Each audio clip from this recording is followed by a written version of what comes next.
Det er dronningen. Okay. Dronningen er kommet i fængsel. Hun er lige lidt i eksil et øjeblik. Ja. Og du kan godt slippe for at få stik? Ja.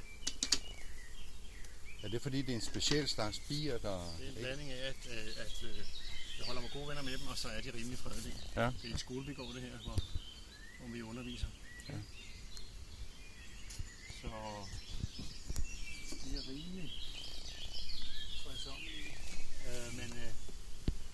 Men der vil nok være de nye biavl, der ikke... Når de fodrer gør ved, det er yngel, det er pupper, ikke? Altså, okay. der kommer nye bier ud på et tidspunkt. Ja. Og her der ligger så larver. Nu ved jeg ikke, om I kan se det, men der ligger så larver. Ja, der er lidt blanke. Det har lige været her nemlig. Ja. Det er derfor, jeg fandt det her. Man kan se, hvor hun ligesom arbejder. Ja.